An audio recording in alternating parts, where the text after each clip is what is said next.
8h44. Repita. 8h44. Anchieta, filho. Joseval, nós vamos conversar agora com o líder do PSDB na Câmara, o deputado Carlos Sampaio, que é aqui de São Paulo. Bom dia, deputado.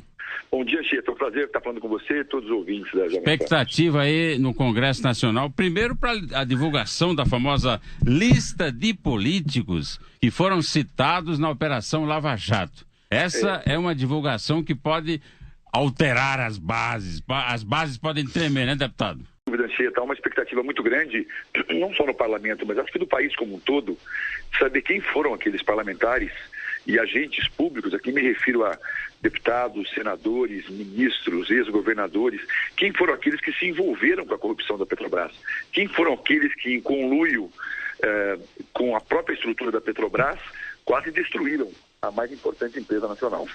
E qual a expectativa do senhor? Como é que vai ser o trabalho do PSDB após a divulgação desses nomes, deputado? Eu tenho dito sempre e com muita tranquilidade que a corrupção não tem coloração partidária. Se porventura algum nome do nosso partido for citado, ele terá que se explicar e terá que responder à justiça como todos os outros. Não é possível que nós tenhamos dois pesos e duas medidas.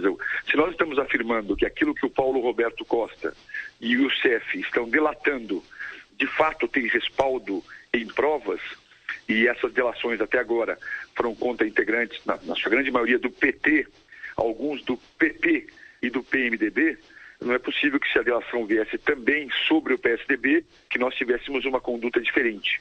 Ou seja, se eles estão afirmando o envolvimento de alguns de outros partidos, se porventura vierem a afirmar o envolvimento também do PSDB, nós responderemos da mesma forma. Reitero, então não tem coloração partidária.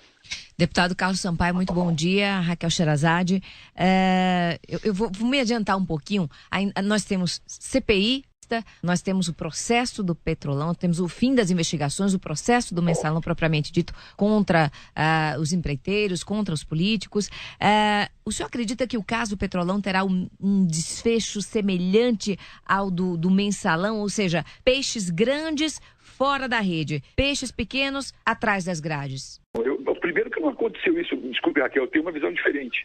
Eu fui subrelator da CPI dos Correios e tenho para mim que peixes grandes foram presos, ainda que por um período menor do que se esperava, mas foram presos e de acordo com a decisão do Supremo Tribunal Federal. Não foi uma coisa que só os pequenos foram pegos, todos foram pegos. Foram pego o ex-presidente da Câmara Federal, foi pego o ex-presidente do Partido dos Trabalhadores, foi pego o ministro Forte, José Dirceu, ministro Forte, na época do Lula. Então foram pegos peixes grandes.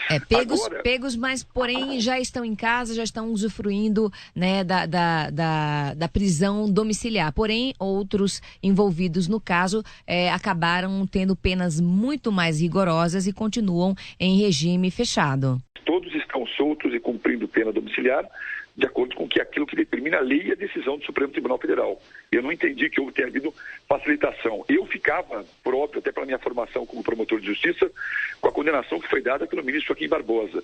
Mas as penas foram revistas. Mas o que importa agora, Raquel, é que nós teremos, na minha opinião, muito mais peixes grandes, muito mais condenações e em valores muito maiores. Ou seja, o Petrolão vai deixar, uma expressão bem chula, assim, no chinelo, o que aconteceu no Mensalão. Será que não vai sobrar para os empreiteiros em vez dos políticos? Não, para os empreiteiros, por óbvio, tem que sobrar, né? Eles não são peixes pequenos, são grandes e estão em conluio com diretores da Petrobras para simplesmente transformar aquilo ali num antro de corrupção. Agora, os políticos que se envolveram têm que responder exemplarmente. Algumas das citações até agora feitas demonstram que quem estava de fato envolvido ali, não, me desculpe a expressão, não eram parlamentares, eram bandidos que usavam a roupagem de parlamentar para desviar dinheiro público. E esses, o que a sociedade espera, o que o Brasil espera, exemplarmente, começando pela Câmara, nos seus respectivos processos de cassação no Conselho de Ética, para que sejam, de fato, expulsos do Parlamento Brasileiro. Agora a participação do professor Marco Antônio Villa, deputado. Bom dia, deputado.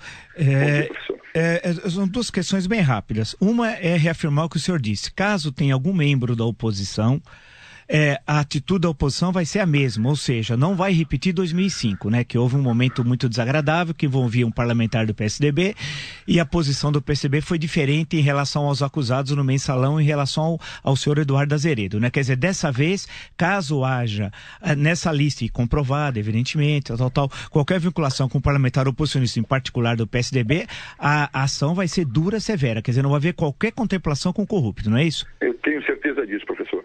Perfeito. Então, o segundo ponto agora é o seguinte, rapidamente. A expectativa da CPI. Bem, a presidência e a relatoria vão estar com os dois maiores partidos, né? O PT e o PSDB, o PMDB e o PT, né? Qual é a expectativa, portanto, de uma CPI sob controle desses dois partidos? Qual é a expectativa da oposição?